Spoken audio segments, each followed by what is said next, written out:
આજે સ્ટેન્ડિંગ કમિટીની બેઠક મળી હતી। આ બેઠક દરમિયાન અલગ અલગ મુદ્દે ચર્ચા થઈ, જેમાં વર્ષ 2028 સુધીમાં રિન્યુએબલ એનર્જી વધારવા આયોજન કરવામાં આવ્યું। ફ્લોટિંગ સોલાર પ્રોજેક્ટ શહેરમાં અમલમાં મૂકવામાં આવશે। એમસીનો દાવો પ્રતિ મહિને 300 કરોડ જેટલા બિલની રકમનો બચાવ થશે।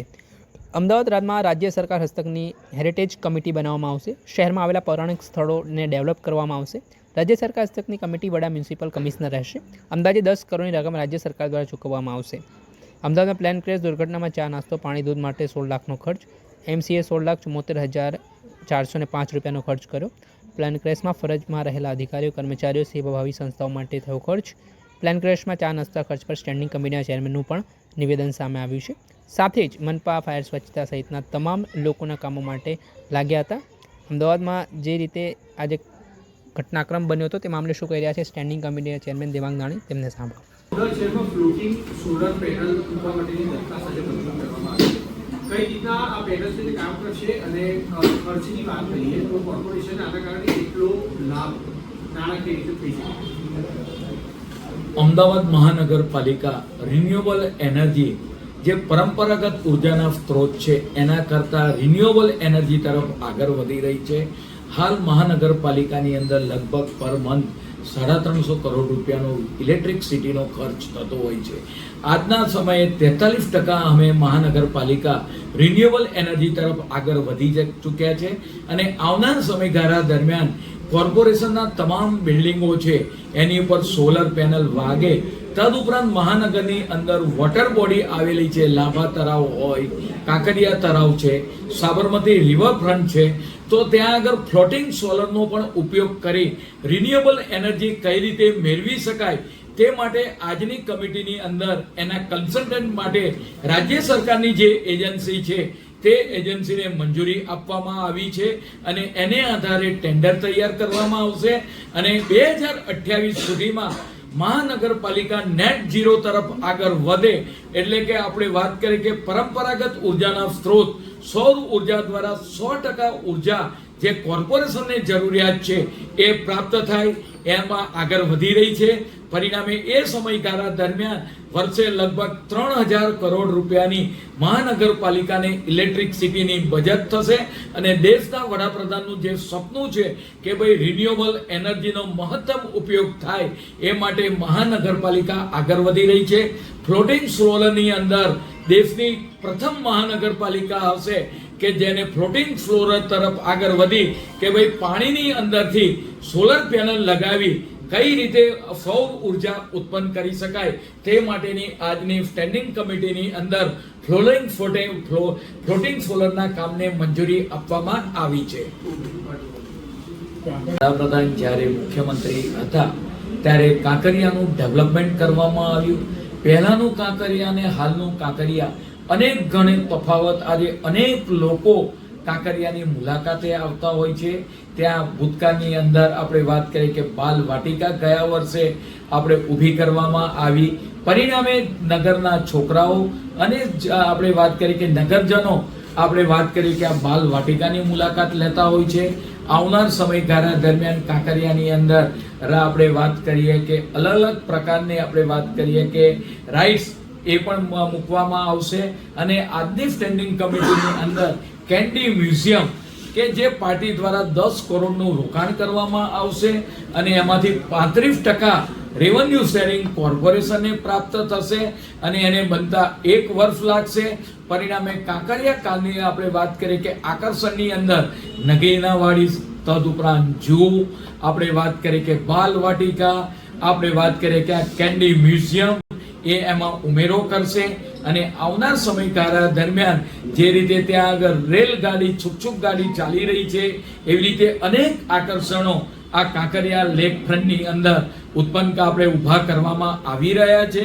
પરિણામે જે વ્યક્તિ સવારે બાળકો સાથે આપણે વાત કરીએ કે વડીલો આવે તો કાંકરિયાના અનેક આકર્ષણો ત્યાં આગળ જોવા મળશે।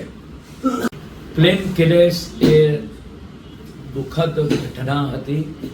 આપણા અનેક લોકોએ તેની અંદર જીવ પણ ગુમાવ્યા હતા અને આપણે વાત કરીએ કે આપણા પૂર્વ મુખ્યમંત્રી આદરણીય વિજયભાઈ રૂપાણી પણ તે પ્લેન ક્રેશની અંદર હતા અને એની અંદર એ પણ મૃત્યુ પામ્યા હતા।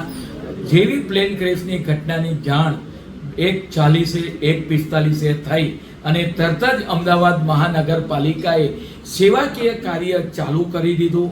મોટાભાગના લોકો ત્યાં મૃત્યુ પામ્યા હતા, પરંતુ અનેક લોકો સેવાકીય કામ માટે જોડાયેલા હતા પ્લેન ક્રેશની દુર્ઘટનાની અંદર. અને એના માટે પાણીનો ખર્ચ હોય, બીજો જે આપણે વાત કરી કે એમના સગાવાલા એમને એક ઇંતજારી હતી કે અમારા સજ્જનની પરિસ્થિતિ શું છે, અને એ લોકો આપણે વાત કરીએ કે એક શોકના માહોલમાં હતા. અને સમગ્ર અમદાવાદ માટે, ગુજરાત માટે ને દેશ માટે આ એક દુઃખદ ઘટના હતી કે એ પ્લેન અમદાવાદ એરપોર્ટ પરથી ઉડાન ભર્યું અને લગભગ 2 કે 3 મિનિટની અંદર એનું ક્રેશ થયું અને પરિણામે ત્યાં બધા જ લોકો જે મૃત્યુ પામ્યા. મહાનગરપાલિકાએ તાત્કાલિક ત્યાં આગળ તમામ પ્રકારની સેવાકીય ફાયરની ટીમ, પોલીસના જવાન, મહાનગરપાલિકા, રાજ્ય સરકાર, તમામ અધિકારી, ડોક્ટરથી મારી પેરામેડિકલ સ્ટાફ, અમારા સ્વચ્છતાના કર્મચારી, ફાયરના જવાનો, આ તમામ લોકો ત્યાં આગળ લાગી ગયા કામમાં. અને આપણે વાત કરીએ કે એમના ડેડ બોડી હોય અને સ્વજનોને સાંત્વન આપવાનું, કાઉન્સિલિંગ આપવાનું કામ ડોક્ટરો દ્વારા, મહાનગરપાલિકાના કર્મચારીઓ દ્વારા અને અનેક લોકો ત્યાં આગળ આવતા હોય ત્યારે એમના કાઉન્સિલિંગ માટે આપણે વાત કરીએ કે ત્યાં આગળ મેડિકલ જે આપણે વાત કરીએ કે સિવિલની કોલેજ છે ત્યાં આગળ એક રૂમ આપણે હોલમાં એ લોકોને કાઉન્સિલિંગ કરવામાં આવતું હતું. તદુપરાંત મહાનગરપાલિકા અને રાજ્ય સરકારે સંયુક્ત ઉપક્રમે એ લોકોને અલગ અલગ જગ્યાએ કદાચ આ પહેલી ઉત્તમ વ્યવસ્થા કરવામાં આવી હતી કે એના બધા ડોક્યુમેન્ટ એક જગ્યાએથી છેવટે એનું ડેથ સર્ટિફિકેટ પણ મહાનગરપાલિકાએ તૈયાર કરી અને એની એક કોપી નહીં, એની 10 કોપી એક સાથે ત્યાં આગળ પ્રોવાઈડ કરી હતી. એ દરમિયાન જે પણ સેવાકીય ખર્ચ ઉપાડવામાં આવ્યો એ અમદાવાદ મહાનગરપાલિકાએ ઉપાડવામાં આવ્યો હતો. એનો ખર્ચનું કામ આજની સ્ટેન્ડિંગ કમિટીની અંદર લગભગ 15 થી 16 લાખ રૂપિયાનું કામ જે આપણે એક ઉમદા કામ માટે વાપરવામાં આવ્યું હતું એને મંજૂરી આપી છે. દિવસે દિવસે ગરમીનો પારો વધતો જાય છે અને મહાનગરપાલિકાની અંદર જ્યારે ગરમી વધતી જાય તો કોર્પોરેશન દ્વારા પણ એના માટે એક્શન લેવામાં આવી રહ્યા છે. મહાનગરની અંદર 60 જેટલા જે ફુવારા આવેલા છે એમાંથી 54 જેટલા ફુવારા એ ચાલુ કન્ડિશનમાં આવનાર સમયગાળા દરમિયાન ચાલુ થઈ જશે. 6 ફુવારાની અંદર નાના મોટા રિપેરિંગ કામ કરવાના છે એ પણ પૂરા થઈ જશે. તદુપરાંત જે સેવાભાવી સંસ્થાઓ જે આ ગરમીની સિઝન દરમિયાન આપણે વાત કરીએ કે લોકોને ઠંડુ પાણી પીવડાવે છે અને પાણી પીવડાવવું એ ઉત્તમ કાર્ય છે. જ્યારે તરસ્યાને પીવાનું પાણી આપવામાં આવે તો અનેક નગરજનો એની પરબ કરતા હોય છે. તો એના સેવાભાવી સંસ્થાઓની મિટિંગ પણ 15મી માર્ચ સુધીમાં કરવામાં આવશે. તદુપરાંત અમારા જે વાત કરીએ કે 6 લાખ મુસાફરો એએમટીએસ અને બીઆરટીએસની અંદર મુસાફરી પર ડે કરતા હોય છે. એ લોકોને પણ એએમટીએસના બસ સ્ટેન્ડ ઉપર, બીઆરટીએસના બસ સ્ટેન્ડ ઉપર ઠંડુ પાણી મળી રહે એ માટે 15 માર્ચથી એની પણ વ્યવસ્થા કરવામાં આવી છે. પરિણામે પાણીની તરસ જ્યારે ગરમીની માત્રા વધતી હોય ત્યારે કોઈ પાણીથી વંચિત ના રહે, એને પરિણામે તેને કોઈ પણ જાતનો રોગ ના ઉદ્ભવે અને પાણી એને સરળતાથી પ્રાપ્ત થાય એ માટે બીઆરટીએસ બસ સ્ટેન્ડ હોય, એએમટીએસના ટર્મિનલ્સ હોય ત્યાં આગળ આ પ્રકારની વ્યવસ્થા મહાનગરપાલિકા દરમિયાન આપણે માર્ચ, એપ્રિલ, મે, જૂન જ્યાં સુધી વરસાદની સિઝન ચાલુ ના થાય ત્યાં સુધી એ કરવામાં આવશે. તદુપરાંત જે ઝાડ છે એને પણ આપણે વાત કરીએ કે અબોલા જીવ છે કે જે ઝાડ આપણને વરસાદ લાવવામાં મદદ કરે છે એ ઝાડને પણ આપણે વાત કરીએ કે પાણી પીવડાવવા અમારા ગાર્ડન વિભાગની ટીમ દ્વારા, ટેન્કરો દ્વારા એને પણ પાણી પીવડાવવામાં આવશે.